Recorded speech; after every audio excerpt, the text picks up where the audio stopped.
કેમ છો વિદ્યાર્થી મિત્રો?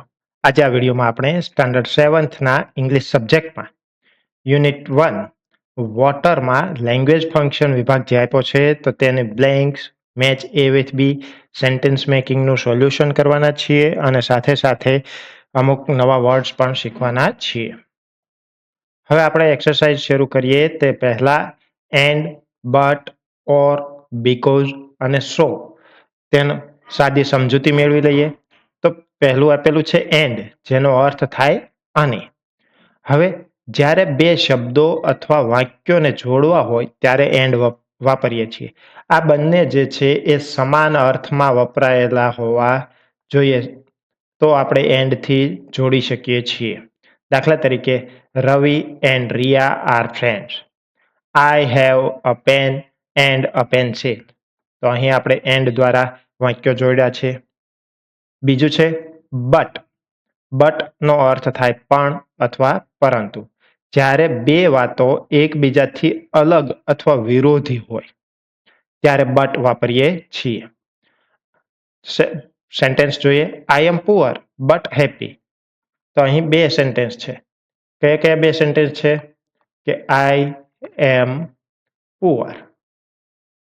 બીજું સેન્ટેન્સ છે આઈ એમ હેપી. તો અહીંયા આ બંને સેન્ટેન્સ જે છે એ એકબીજાના વિરોધાભાસ દર્શાવે છે. તેથી પુઅર અને હેપી એ બંને બટથી જોડાયેલા છે. સેકન્ડ સેન્ટેન્સ જોઈએ. Pratham likes mangoes but he does not like banana. પ્રથમને કેરી ગમે છે પરંતુ તેને કેળા ગમતા નથી. ત્રીજો છે ઓરનો અર્થ થાય અથવા. જ્યારે બેમાંથી એક વસ્તુની પસંદગી કરવાની હોય ત્યારે ઓર વાપરીએ છીએ. સેન્ટેન્સ જોઈએ. You can drink tea or coffee. તમે ચા અથવા કોફી પી શકો છો. એટલે કે અહીં ટી અથવા કોફી બેમાંથી એક પસંદ કરવાનો છે એટલે ઓરનો ઉપયોગ કરેલો છે. તેવી જ રીતે બીજું સેન્ટેન્સ છે we can go by bus or train. આપણે બસ અથવા ટ્રેનથી જઈ શકીએ. ચોથું જોઈએ બીકોઝ, જેનો અર્થ થાય કારણ કે. જ્યારે કોઈ કામનું કારણ બતાવવું હોય ત્યારે આપણે બીકોઝ વાપરીએ છીએ. Heer is crying.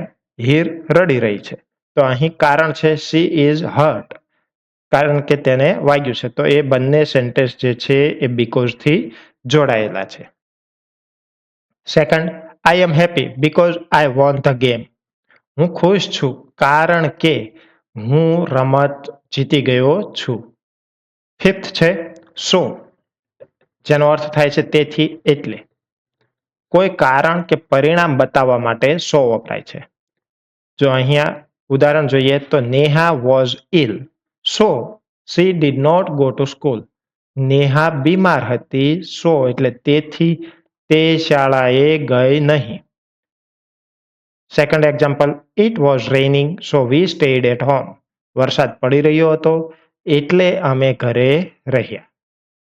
હવે આપણે એક્સરસાઇઝ જોઈએ. તો અહીં એ આપેલું છે fill in the blanks using the correct option.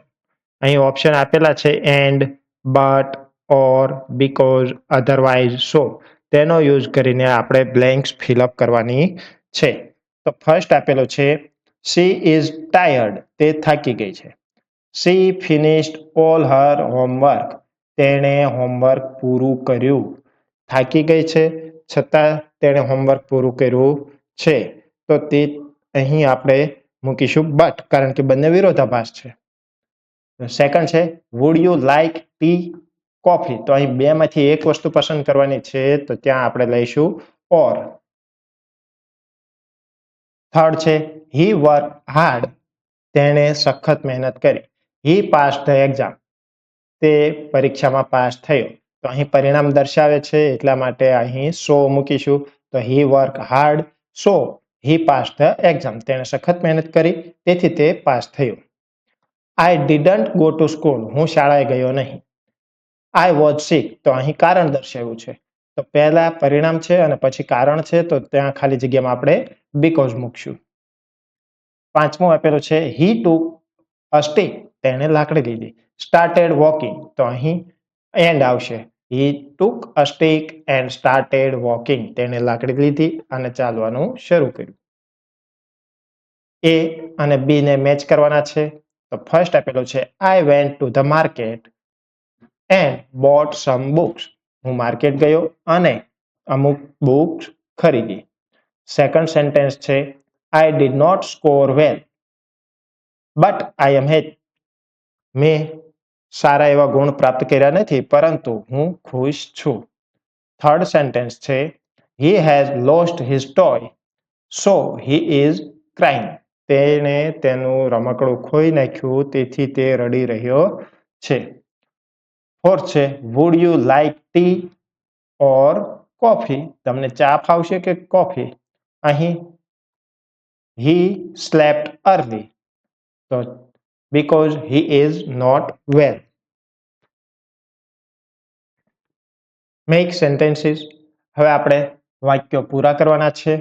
તો ફર્સ્ટ સેન્ટેન્સ આપેલો છે Neha was ill, so she did not go to school. Neha બીમાર હતી, તેથી શાળાએ ગઈ ન હતી. સેકન્ડ છે you can go to cinema or stay at home. તમે સિનેમા જઈ શકો છો અથવા ઘરે રહી શકો છો. થર્ડ છે Pratham likes the mangoes but he does not like bananas. પ્રથમને મેંગો ભાવે છે, પરંતુ તેને કેળા પસંદ નથી. Fourth Heer is crying because Heer રડી રહી છે, કારણ કે શી ઇઝ હર્ટ, તેને વાગ્યું છે. Fifth he has a lot of money yet he is unhappy. તેની પાસે પુષ્કળ પૈસા છે, તેમ છતાં તે નાખુશ છે. હવે આગળની એક્સરસાઇઝ સોલ્વ કરતા પહેલા આપણે ઓન, એબોવ અને ઓવર વિશે સામાન્ય સમજૂતી મેળવી લઈએ. તો ઓનનો અર્થ થાય ઉપર, પણ ક્યારે સ્પર્શ કરીને હોય છે. જ્યારે કોઈ વસ્તુ બીજી વસ્તુને અડકીને ઉપર હોય ત્યારે ઓન વપરાય છે. દાખલા તરીકે અહીં ટેબલ છે, તો તેને સ્પર્શ કરીને તેના ઉપર બુક પડી છે, તો આપણે કહી શકીએ કે the book is on the table. બિલાડી છે એ ખુરશી ઉપર છે, તો અહીં આપણે the cat is on the chair. એટલે કે ઓન ક્યારે વપરાય? તો કે ઉપર હોય અને અડકીને હોય ત્યારે. એબોવ, તો એનો અર્થ પણ ઉપર જ થાય છે, પરંતુ એમાં સ્પર્શ થતો નથી. જ્યારે કોઈ વસ્તુ બીજી વસ્તુની ઉપર હોય અને અડકતી ન હોય ત્યારે એબોવ વાપરી શકીએ. The fan is above my head. અહીં પંખો મારા માથા ઉપર છે. The aeroplane is above the clouds. વિમાન વાદળની ઉપર છે. ઓવર, તો ઓવર છે એ ઉપરથી અથવા એક બાજુથી બીજી બાજુ. તો the bridge is over the river. Bridge છે એ રિવરની ઉપર છે. The bird flew over the house. Bird છે એ હાઉસની ઉપરથી ઉડી રહ્યું છે. ઇન, તો જ્યારે કોઈ વસ્તુ બીજી વસ્તુની અંદર હોય ત્યારે ઇન વપરાય છે. દાખલા તરીકે અહીં બોલ છે એ બોક્સની અંદર છે, તો the ball is in the box. The children are in the classroom. Between, જ્યારે કોઈ વસ્તુ બે વસ્તુની વચ્ચે હોય ત્યારે બિટવીન વપરાય છે. અહીં કેટ છે એ બે ચેરની વચ્ચે છે, તો આપણું સેન્ટેન્સ બનશે the cat is between the two chairs. Riya is between Neha and Heer. Near, તો જેનો અર્થ થાય છે પાસે અથવા નજીક. જ્યારે કોઈ વસ્તુ અથવા વ્યક્તિ બીજી વસ્તુ કે જગ્યાની નજીક હોય ત્યારે નિયર વપરાય છે. The school is near my house. School છે એ મારા હાઉસની નજીક છે. The dog is near the tree. Dog છે એ ટ્રીની નજીક છે. એક્સરસાઇઝ સોલ્વ કરીએ. તો ડી આપેલું છે કે make pairs. Student 1 will ask question and student 2 will answer them. Student 1 છે પ્રશ્ન પૂછશે, તો આપણે પ્રશ્ન અને જવાબ જોઈએ.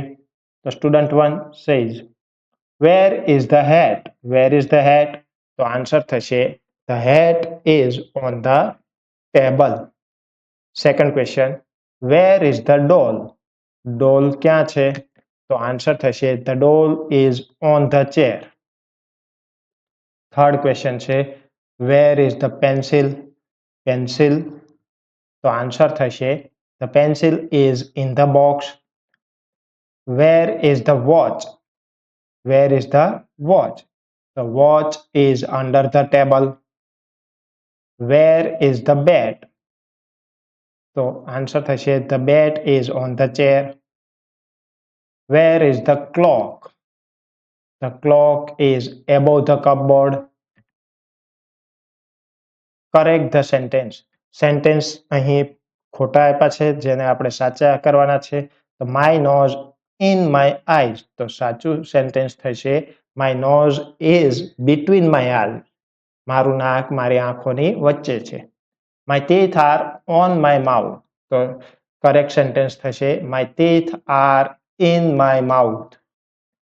થર્ડ છે I am sitting on the fan. Correct sentence I am sitting under the fan. My friends are sitting in me. તો ત્યાં કરેક્ટ સેન્ટેન્સ થશે my friends are sitting with me. Fifth છે the man is sleeping over the tree. તો ત્યાં correct sentence થશે the man is sleeping under the tree. અન્ય વિડીયોની update મળતી રહે એટલા માટે ચેનલને સબસ્ક્રાઇબ કરશો. Thank you.